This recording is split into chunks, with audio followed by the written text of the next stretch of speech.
Selamat pagi Bapak Ibu semua. Good morning.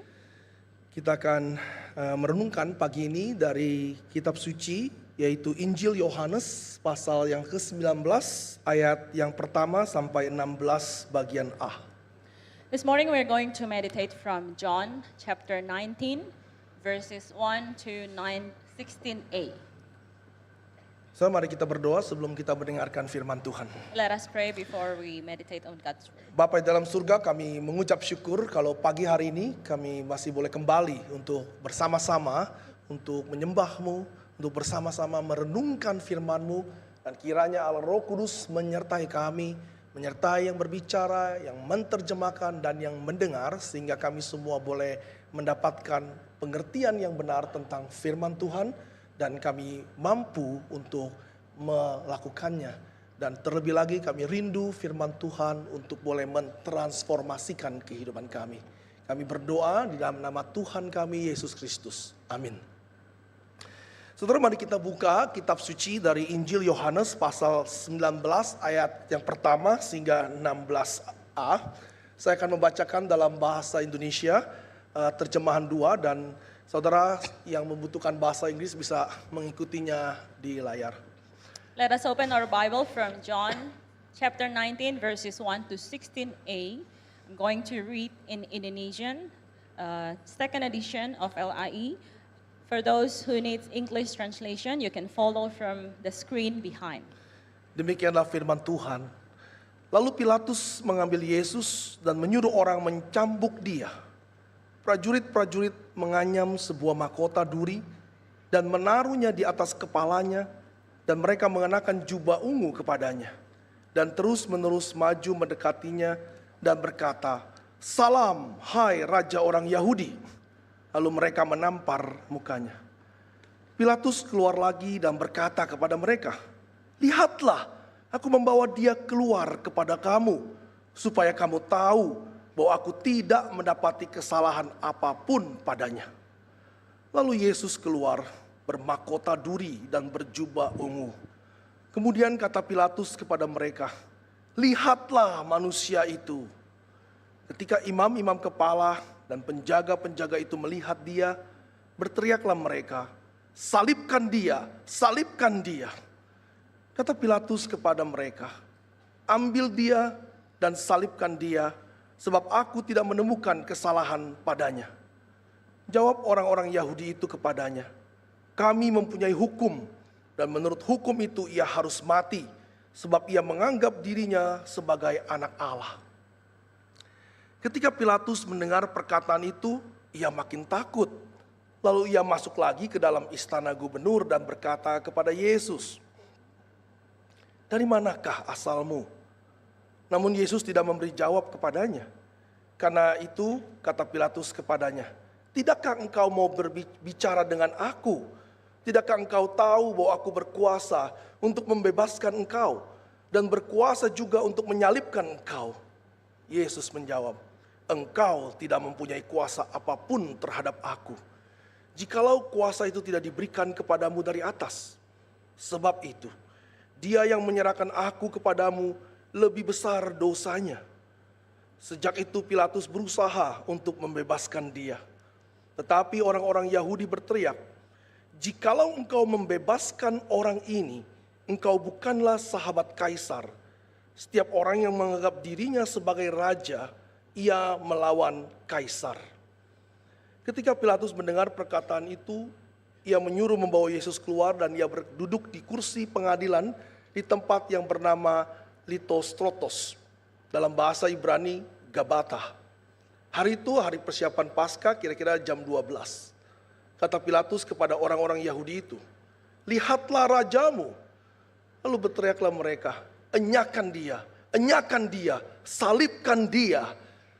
Kata Pilatus kepada mereka, "Haruskah aku menyalibkan rajamu?" Jawab imam-imam kepala, "Kami tidak mempunyai raja selain Kaisar." Akhirnya Pilatus menyerahkan Yesus kepada mereka untuk disalibkan. Demikianlah firman Tuhan yang kudus, tidak bersalah dan tidak akan membawa kita kepada kesalahan. Saudara, hari-hari ini minggu-minggu sebelum ini saya merasa tidak nyaman dengan berita di sosial media. For the past few weeks, I've been uncomfortable hearing or listening to the news in the social media. Dan sebelum Pak Hendra minta saya untuk mempersiapkan khotbah ini, saya sedang merenungkan kisah ini.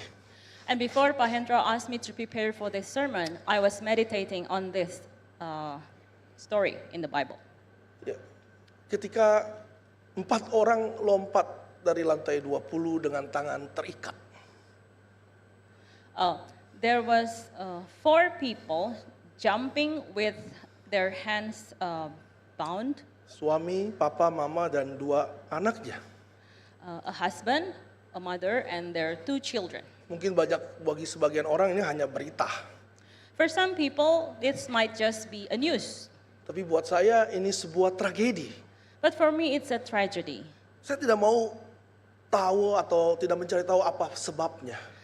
I didn't try to find out the causes of it.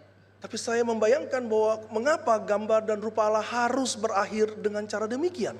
But I imagine how come the image of God has to end their lives this way. Saya tahu semua orang harus mati.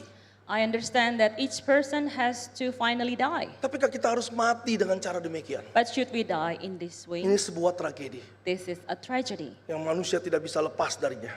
And humans cannot Lalu ketika saya sedang escape from it. tidak nyaman dengan berita itu, dan tiba-tiba saya ingat sebuah kisah yang ditulis oleh Shakespeare.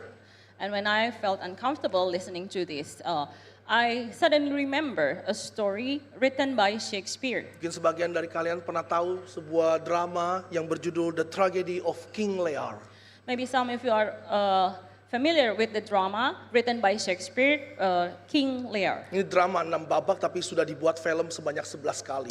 This is a 6-part drama but has been turned into a movie 11 times. Kalau tidak salah yang terbaru itu 2018. Jadi saudara bisa melihat yang terbaru. If I'm not mistaken, the last version was in 2018, so you can check it. King Lear adalah raja Inggris yang berkuasa. King Lear was a powerful king of England. Dia punya 3 putri yang bernama Goneril, Regan, dan Cordelia. He had 3 daughters called Goneril, Regan, and Cordelia. Dan King Lear sudah tua dan dia hendak membagi kerajaannya kepada ketiga putrinya, dan jumlah atau luas kerajaannya bergantung berapa banyak sang putri itu mencintai dia. And he was old, and he wanted to divide his kingdom into 3 kingdoms, and it depends, the breadth of his kingdom depends on how much each daughter loves him. Dan maka King Lear bertanya kepada setiap putrinya, seberapa banyak kamu mencintai saya? And so he asked, how much do you love me? Goneril dan Regan itu memuji bapaknya setinggi langit dengan begitu bagus sekali sehingga bapaknya senang dengan puji-pujian tersebut. Goneril and Regan praised their fathers so much that his father was very pleased with them. Tapi Cordelia tidak pandai berbicara, dia tidak berbicara sama sekali. But Cordelia was not the type that is fluent in speaking, so she said nothing. Ketika dipaksa-paksa akhirnya Cordelia hanya mengeluarkan satu kalimat kata nothing. When she was forced, and she finally just said one word, nothing. Dan bapaknya begitu marah dan akhirnya berkata, nothing will resolve nothing. And his father was furious and finally said, nothing will resolve nothing. Ya, tidak apa-apa. Cordelia pun diusir dan kerajaan dibagi 2 antara Goneril dan Regan 50-50. Cordelia was sent away from her home, and the kingdom was divided into 2, 50-50% between Goneril and Regan. Dan King Lear berharap bisa hidup bergantian di kedua kerajaan ini. And King Lear hoped that he could be living in one kingdom and then taking turns living in another kingdom. Long story short, ketika akhirnya mereka justru tidak mau memelihara ayahnya. And long story short, finally in the end, they decided that they didn't want to take care of their father. Goneril and Regan membuang King Lear ke dalam hutan. They sent him into the woods, into the Dan King forest. Lear harus mengembara seperti orang biasa dalam sebuah kehinaan dan pengkhianatan kedua putrinya. And he had to wander in the forest in humiliation and betrayal of his two daughters, yang sangat mengasihi dia. who previously said that they loved him. King Lear tidak mampu melawan takdirnya. King Lear was unable to fight his destiny. Dia sangat menyesal karena telah membagi kerajaan kepada kedua putrinya dan justru mengusir Cordelia, dan King Lear menjadi gila. He was in deep regrets because he divided his kingdom and gave them to his daughters, and finally he became insane. Dalam drama dilukiskan dia berlari-lari di antara padang rumput dan dia menjadi gila. And in the drama, it was pictured that he was running around in the meadows and he was crazy. Goneril dan Regan akhirnya pun menjadi perang saudara karena berebut suami. And there was a civil war between, they fought against each other between siblings, Goneril and Regan, because they fought over a husband. Goneril meracuni Regan Goneril finally poisoned Regan, dan Cordelia akhirnya menikah dengan Raja Prancis. and Cordelia finally married the King of France. Dan ketika melihat negaranya sedang berantakan, maka dia dengan suaminya datang ke Inggris untuk menolong. And when she saw that her country was in turmoil, she came back to her country Tapi to dalam help. perang saudara itu, malang Cordelia pun terbunuh. But in that civil war, then unfortunately Cordelia was also murdered. Di dalam ketika Cordelia mati, maka King Lear dalam setengah gila melihat Cordelia dan memeluknya. When Cordelia died, King Lear saw her and hugged her. Dan sebuah kalimat yang indah keluar dari, bukan indah, menyeramkan, keluar dari kata mulut King Lear yang tiba-tiba seperti sadar. And a terrifying statement came out of him, the King Lear, who seemed to came to his senses. Look on her, look, her lips, look there, look there. Ya, lihat dia, lihat bibirnya, lihat. Dan terakhir dia mengatakan, Ecce homo, And finally he said, Ecce homo. lihatlah manusia itu. Look at the man or human. Sepanjang drama ini Shakespeare menjelaskan kekuasaan dan kehormatan King Lear telah dicabut. All throughout this drama, Shakespeare explained how the power and dignity of King Lear has been robbed. Tanah dan harta bendanya dilucuti, ikatan kasih sayang keluarganya tercerai-berai. His land and his possessions has been stripped of him, and the love bound between his families has Bahkan been broken to pieces. tempat tinggal untuk dia berlindung pun hancur lebur dan membuat dia bertanya betapa lemahnya manusia itu. And he even didn't have any shelter left, so he asked, how weak is human? King Lear pun merobek bajunya dan jantungnya pun berhenti, dan King Lear terdiam bersama dengan Cordelia. King Lear tore his clothes and then his heart stopped. Dan And di akhir drama diungkapkan arti Cordelia adalah hati yang terungkap. he laid there with his daughter Cordelia, who was also died. And it was also mentioned in the last part that Cordelia means a revealed heart. Saudara, ini bukan cerita Alkitab sudah tentu. Of course, this is not a biblical story. Saya cuma ingat cerita ini ketika ada 4 orang melompat bahwa takdir atau akhir hidup manusia haruskah seperti itu. I just remember this story when I heard that 4 people jumped, and I asked whether we should end like that. Shakespeare hanya ingin menggambarkan bahwa betapa lemahnya manusia. Shakespeare showed us how weak humans are. Tentu bukan lemah secara fisik, mereka bangsawan yang kaya raya. Of course, not physically weak because these are very wealthy aristocrats. Tapi Shakespeare ingin menggambarkan betapa lemahnya manusia yang tidak mampu mengontrol nafsu mereka, yang akhirnya membawa mereka kepada kegilaan dan kematian. But Shakespeare is showing us how weak humans are in their inability to control their lust, which finally brings to death. Maka poin dari Shakespeare adalah ecce homo, manusia begitu lemah dikontrol oleh nafsu seperti binatang dan akan berakhir seperti binatang tanpa memiliki kemampuan apapun untuk melepaskan diri dari kelemahan ini. So the point of Shakespeare ecce homo is how weak people are, controlled by their lust like animals, and they will end up like animals without the ability to release themselves from this weakness. Saudara yang sedang baca drama, silakan membaca kisah ini dengan lengkap. If you are reading a drama, you can read the complete version of this drama. Kalau saudara butuh visual, Anda nonton filmnya. If you need a visual, you can watch the movie. Oh, Anda nggak punya waktu baca Wikipedia. Yeah. If you don't have time, just read Wikipedia. Saudara, ecce homo bukanlah original frase dari William Shakespeare. Ecce homo is not an original phrase of William Ini adalah Shakespeare. perkataan yang sangat terkenal di awal abad pertengahan. This is a very well-known saying in the Middle Age. Begitu banyak lukisan telah dibuat dengan judul ecce homo. There are so many paintings made with the title Ecce Homo. Ini adalah perkataan seorang yang sangat terkenal yang namanya kita sebut-sebut setiap minggu. This is the words of a very well-known person that we mention each Sunday. Ini adalah perkataan Pilatus kepada Yesus ketika melihat Yesus yang begitu lemah, ecce homo. This is the words of Pilate to Jesus when he saw that Jesus was very weak. Kalau saudara membaca Alkitab dalam bahasa Latin, saudara akan menemukan frase ini, ecce homo. If you read the Bible in Vulgate or Latin, you will find this phrase. Saudara, Yesus mengalami hal yang hampir sama dengan King Lear, mengalami pengkhianatan dan penghinaan. Dan mereka sama-sama mati di dalam suatu kehinaan yang besar.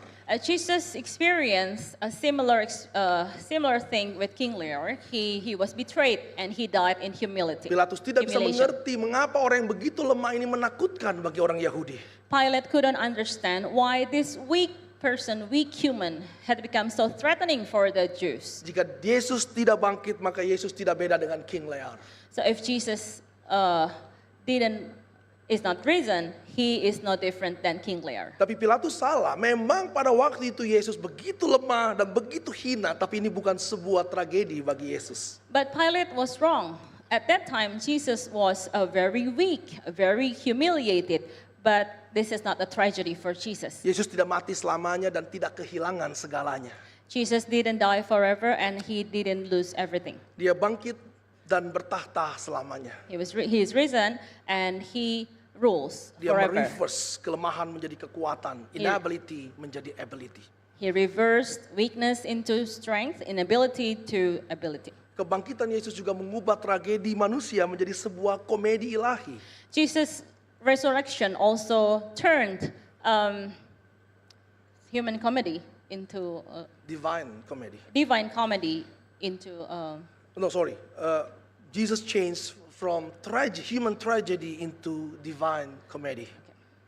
Saudara, tragedi itu berakhir dengan kesedihan. tragedy always ends in sadness. Tapi komedi ilahi menunjukkan bahwa pada akhirnya karakter utama akan menang. But divine comedy shows that finally the main character will win, will triumph. Dan kebangkitan Yesus menunjukkan bahwa ini bukan tragedi tapi sebuah divine comedy. And Jesus' resurrection shows that this is not a human tragedy but divine comedy. Saudara, saya bukan ahli drama, saya cuma penikmat drama. I'm not a drama expert, I'm just enjoying drama. Saudara, drama ini membuka mata kita bahwa akhir hidup dari setiap manusia di luar Kristus adalah tragedi. This drama opens our eyes and show us that outside of Christ, the end of each person's life is a tragedy. Hanya di dalam Kristus, maka tragedi diubah menjadi komedi ilahi. Only in Christ, tragedy will be changed into a divine comedy. Saudara, kita kembali ke teks kita. Let us return to our So, text. dalam pasal 18, Pilatus bolak-balik istana keluar masuk dalam keadaan stres. In chapter 18, Pilate was stressful as he walked back and forth from his palace into the building. Kenapa? Karena dia harus menghakimi Yesus yang tidak ditemukan kesalahan apapun. Because he has to judge Jesus in whom he found no mistake. Dalam Yohanes mencatat 3 kali, dalam Yohanes 8:38, 9 ayat 4, 9 ayat 6 dikatakan, aku tidak mendapati kesalahan apapun padanya. In John 8:38, 9 verse 4 and 9 verse 6, he said a few times that I found nothing wrong in him. So 3 kali kalimat yang sama untuk menunjukkan bahwa Pilatus sungguh-sungguh tidak menemukan kesalahan apapun di dalam diri Yesus. And so 3 times it was emphasized that Pilate didn't find any mistake in Jesus. Tapi Pilatus tetap harus memberi muka kepada orang Yahudi yang meminta dia untuk mengadili Yesus. But Pilate still has to respect the Jews that asked him to try Jesus. Maka 19 ayat 1 dikatakan Pilatus mengambil Yesus dan menyuruh orang mencambuk dia. And so in 19 verse 1, it was said that Pilate sent someone to take Jesus and to flog him. Saudara, ada 3 jenis hukuman cambuk, 3 jenis hukuman di dalam hukum Romawi. So there were 3 kinds of punishment in the Roman law. Yang pertama adalah fustigatio, yaitu pemukulan dengan tongkat. The first one is fustigatio, which means beating with stick. Yang kedua adalah flagellatio, yaitu dicambuk dengan seperti biasa. The second one is regular whipping. Tapi yang ketiga adalah verberatio, yaitu pencambukan dengan sangat parah, severe. And the third one is verberatio with very severe Apa yang flogging. terjadi dengan verberatio adalah sebuah pengantar menuju salib. What happens here is this is a preliminary process before going to the cross to be crucified. Orang yang mengalami verberatio akan diikat, dipukuli sampai kelelahan dengan fustigatio. The person will be bound and then will be beaten until very exhausted Dibuka bajunya, and stripped off dicambuk dengan his clothes. cambuk kulit bercabang 3 dengan ujungnya logam atau tulang. Will be whipped with a 3-pronged leather whip, which prong was made of bone or metal, Dan daging akan terkoyak, and the flesh will be ripped. otot dan urat akan putus. The muscle and the joint will be cut, Sebagian tulang akan terlihat. and some of the bones will be exposed. Dan tidak jarang isi perut terbuka. And sometimes also the intestines will show. Ide dari verberatio adalah membuat orang ini supaya cepat mati di atas kayu salib. The idea was to make this person die quickly when they were crucified. Dan tidak jarang yang mati sebelum disalib. And sometimes some of them did die before they were crucified. Maka ketika Pilatus menyuruh orang mencambuk Yesus dengan hukuman seperti apa? Apakah flagellatio atau verberatio? So when Pilate ordered Jesus to be whipped, to be flogged, which one was it? Saudara, bahasa Yunani yang digunakan adalah mastigoo, adalah hukuman cambuk yang paling berat untuk tindak pidana yang paling berat. Ini adalah verberatio yang diterima oleh Yesus. The Greek word mastigoo was the most severe Roman punishment for the most severe crime, and that is verberatio. Itu yang dialami oleh Tuhan kita Yesus. That was the thing that our Lord had to Sebelum endure. percakapan-percakapan selanjutnya, Before another series of conversation, lalu prajurit memberikan Yesus mahkota duri yang membuatnya sudah lemah, semakin lemah dengan darah yang mengalir dari atas kepalanya. and then he was given the crown of thorns, who was making him even more weaker. Itulah sebabnya Pilatus bingung. Mengapa orang yang begitu lemah ini menakutkan bagi orang Yahudi sehingga dia mengatakan ecce homo. And that's why Pilate could not understand why this person who has become very weak was frightening for the Jews. That's why he said ecce homo. Pilatus yakin bahwa dia tidak menemukan kesalahan dan dia yakin bahwa Yesus tidak perlu dihukum mati. Pilate was sure that he found no mistake, no guilt in him, and that he did not need to be having that punishment. Saudara, waktu Pilatus mengatakan ecce homo itu menunjukkan ini orang begitu lemah, begitu hina. Apa yang perlu kau takutkan? So when Pilate said ecce homo, he was trying to say that this person was already very weak, very humiliated, and what are you afraid of? Melihat orang yang begitu lemah, orang Yahudi semakin ganas dan berteriak, salibkan dia, salibkan dia. But when they saw Jesus, who was getting weaker and weaker, they cried out, crucify him, crucify him. Saudara, kata berteriak yang digunakan di sini oleh Yohanes adalah kata yang sama dengan setan-setan yang berteriak ketika ketemu dengan Tuhan Yesus. So the word cried out used by the Apostle John here was the same word used for describing how the devils cried out when they saw Jesus. Saudara bisa merasakan bahwa situasi pada waktu itu benar-benar begitu dark, begitu gelap karena berteriak seperti setan-setan berteriak. You can feel that the situation at that time was getting very dark, just like the devil, demons were crying out. Alasannya cuma satu, yaitu Yesus menyatakan dirinya adalah anak Allah. There was only one reason. Jesus revealed himself as the Son of God. So Yesus yang sudah lemah dan hina, terbelenggu, tidak cukup memuaskan amarah mereka.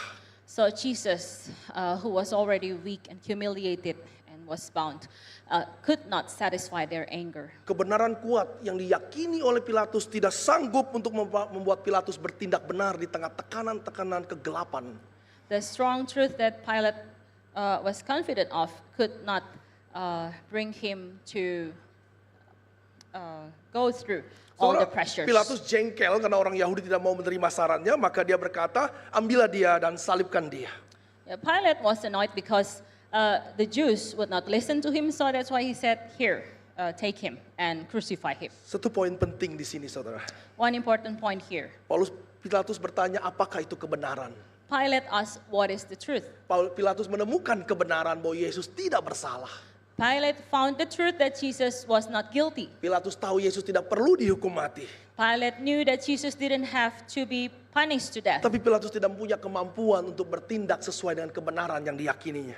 But he didn't have the strength to act in accordance with what he believed. Persoalan manusia bukanlah tidak tahu mana yang benar, mana yang salah.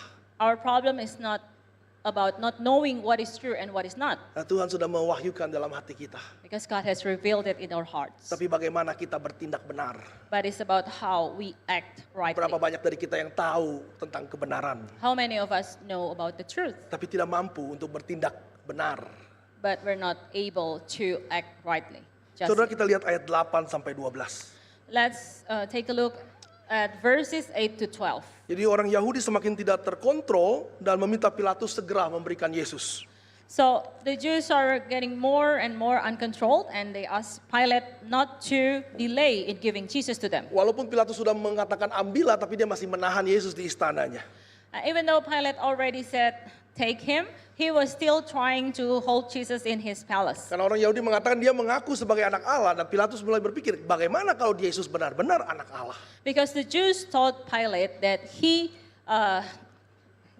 said that he was the Son of God, and Pilate was thinking, what if it's true that he is the Son of God? Ada pergumulan teologis di dalam diri Pilatus. There is theological struggle going on inside him. Bagaimana jika ini benar-benar anak Allah? Pilatus orang Romawi tahu anak dewa itu berkuasa. What if Jesus is really the Son of God? Pilate, as a Roman, knows that the Son of the God is powerful. Kalau Yesus anak Allah, saya bermasalah. If Jesus is really the Son of God, then I'm in big trouble. Maka dia melakukan interview sekali lagi, dari mana asalmu?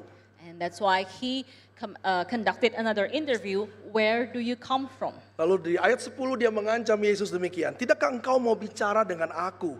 Tidakkah engkau tahu bahwa aku berkuasa untuk membebaskan engkau dan berkuasa juga untuk menyalibkan engkau? And in verse 10, Pilate said to him, you will not speak to me? Do you not know that I have authority to release you and authority to crucify you? Dan Yesus menjawab dengan sebuah kalimat yang begitu penting. Engkau tidak punya kuasa apapun terhadap aku jika kuasa itu tidak diberikan kepadamu dari atas. And Jesus answered him with a very important statement. You would have no authority over me at all unless it had been given to you from above. Seolah Pilatus semakin takut. And Pilate gets even more frightened. Dia semakin grogi. Dilepaskan atau tidak. And he was very groggy, whether he should release Jesus or not. Dia harus memilih antara Allah atau orang Yahudi. He has to choose between God or the Jews. Ketika Pilatus sedang bingung, maka orang Yahudi segera berteriak lebih lanjut. When he was considering this, and the Jews cried out even louder. Jika engkau membebaskan Yesus, engkau bukanlah sahabat kaisar. Setiap orang yang menganggap dirinya sebagai raja, ia melawan kaisar. If you release Jesus, then you are not Caesar's friend. Everyone who makes himself a king opposes Caesar. Paulus dipojokkan untuk memilih menjadi sahabat kaisar atau sahabat Yesus. Pilate was cornered, and he had to choose whether he's going to become Caesar's friend or Jesus' friend. Dari waktu ke waktu kita pun ada dalam posisi Pilatus, bukan? From time to time. Kita harus memilih menjadi sahabat Yesus atau sahabat dunia ini. Are we not also in the position of Pilate? Sayangnya banyak orang memilih untuk bersahabat dengan keduanya. We have to choose between becoming the friend of this world or the friend of God. Tapi And Yesus berkata, whoever is not with me is against me. some people choose to become both, but Jesus said, whoever is not with me is against me. Yesus berkata, either you are with me or you are against me. Tidak ada orang yang bisa bersahabat dengan kedua hal ini. No one can be friends with both sides. Saudara harus berpikir mau menjadi sahabat Yesus atau sahabat dunia ini. You have to decide whether you want to become the friend of Jesus or the friend of this world. Saudara, dalam ayat 13 sampai 16a, Pilatus terus bergulat di dalam antara kebenaran dan ketakutan. Dia tahu yang benar tapi dia takut. So in the verses 13 to 16a, Pilate continued to struggle between truth and fear. He knew the truth, but he was afraid. Dia takut kepada manusia, kepada kaisar dan kepada orang Yahudi. He was afraid of man, of Caesar, and of the Jews. Dan juga kepada Yesus, jika Yesus benar-benar anak Allah, dia harus menanggung dosa yang sangat besar. And also to Jesus, because if Jesus was really the Son of God, he had to bear a very grave sin. Dan ketika pergumulan ini terus-menerus malam itu, waktu terus berjalan, pada akhirnya dia mengambil keputusan jam 12 itu. As he continued to struggle all night, he finally had to decide at noon. Pilatus akhirnya memilih untuk menyerahkan Yesus dan berkata, inilah rajamu. And he finally decided to surrender Jesus to them and Dan said, here is your king. orang Yahudi tengah-tengah kuasa gelap terus semakin mengamuk dan berkata, enyakan dia, salibkan dia. And the Jews continued to be controlled by the power of darkness and continually said, crucify him, crucify him. So Pilatus masih enggan sehingga dia bertanya, haruskah Pilate aku menyalibkan rajamu? was still reluctant and he still asked, should I crucify your king? Dan orang Yahudi membuat satu pernyataan yang sangat-sangat membuat mereka menjadi tragedi. And the Jews uttered a statement that became such a great tragedy. Kami tidak mempunyai raja selain daripada kaisar. We have no king but Sebuah Caesar. pengakuan yang tidak boleh keluar dari mulut orang Yahudi. A confession that should never came out from Karena the mouth orang of the Yahudi Jew. tahu rajanya adalah Yahweh. Because the Jews knew that their king is Yahweh. Tetapi amarah telah menguasai pikiran mereka. But anger has blinded their Kegelapan mind. telah menguasai pikiran mereka. Darkness has controlled their mind. Sehingga dunia pun dianggap menjadi rajanya. And even the world is considered their king. Yesus diserahkan dan orang Yahudi menerima Yesus.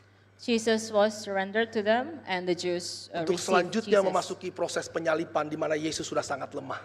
To finally enter the process of crucifixion in which Dan Jesus was dua already tokoh very utama weak. kita, Yesus dan Pilatus, menjadi orang yang terkenal, bahkan dikenang, bahkan setiap minggu kami menyebut-nyebut namanya. And two of our main characters become very famous because we continually mention both names every Sunday. Jika saudara dalam gereja yang masih mengucapkan pengakuan iman rasuli, saudara akan menyebut dua nama ini. If you're in the church that still recite the Apostles' Creed, you will be reciting these two names every Sunday. Setiap manusia harus memilih Every human has to choose bagaimana akhir hidupnya mau dikenang. how they want to be remembered at the end of their lives. Sebagai pengikut Yesus atau sebagai pengikut Pilatus, dua-duanya terkenal. As the followers of Jesus or the followers of Pilate, both are famous. Saudara, kisah King Lear adalah sebuah tragedi. So the story of King Lear was a tragedy. Seorang raja yang berkuasa mati menyedihkan di dalam kehinaan dan kelemahan. A powerful king died a pitiful death Dia in meratapi humiliation dirinya and tanpa weakness. harapan dan dia berkata, Ece homo, inilah manusia yang lemah. He mourned over himself without hope and said, Ece homo, this is a weak man. Itulah akhir hidup dari kita semua di luar Kristus. That is the end of the life of everyone outside of Christ. Sad ending. Akhir yang menyedihkan. Tapi ketika kita di dalam Kristus, kita bisa mengubahnya. But when we are in Christ, we can change it. Banyak manusia berusaha mengubah tragedinya menjadi komedi. Many people attempt to change their tragedy into comedy dengan segala usahanya sendiri. with their own efforts. Dan akhirnya memang menjadi komedi, tapi bukan komedi ilahi. And finally, it turns into a comedy, but not a divine comedy, Yaitu komedi yang mentertawakan hidupmu sendiri. but a comedy that laughs at your own life Dan menjadi bahan tertawaan bagi banyak orang. and become a laughing stock for many people. Tetapi di dalam Kristus Yesus yang telah bangkit, hidup kita diubah dari tragedi menjadi komedi ilahi yang bukan mentertawakan hidup kita. But in the resurrected Christ, our lives was turned from tragedy into divine comedy, but not something to be laughed at. Saudara, hidup seorang Kristen di dalam Kristus tidak harus menjadi sebuah tragedi. The life of a Christian in Christ should not be a tragedy, Dan juga bukan untuk komedi yang mentertawakan hidup kita. and also need not be a comedy that should make us laugh about ourselves. Tapi kehidupan seorang Kristen adalah penuh dengan sukacita dan duka cita bergantian dan secara progresif akan mendapatkan the ultimate joy.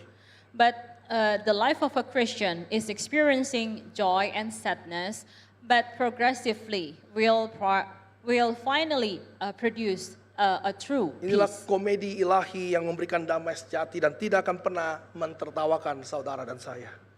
This is the true divine comedy that will not be a laughing stock for Dan us. semua ini terjadi karena pribadi kedua Allah Tritunggal menjadi manusia sejati.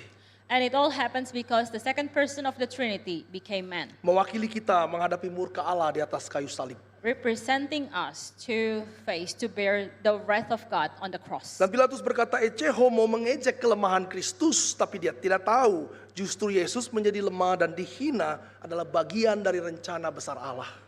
And Pilate said ecce homo to mock Jesus' weakness, but he didn't know that Jesus became weak and was humiliated as a part of God's great plan. Dan rencana Allah yang untuk memberikan pengampunan dan menghapuskan kutukan dosa, yaitu ikatan dosa dan hukuman dosa. Which is to provide forgiveness and to reverse the curse of man's sin. Kematian dan kebangkitan Yesus Kristus memberikan pengampunan yang sangat mahal harganya.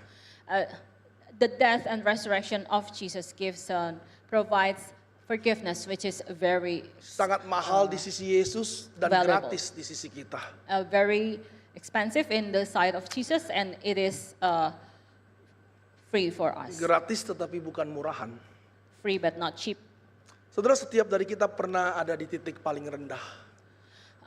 Each one of us has experienced a very low point in our lives. Dan saudara mungkin mengatakan itu titik terendah dalam hidup saudara. And you might say it is the lowest point of your life. Saya pernah mengatakan hal itu.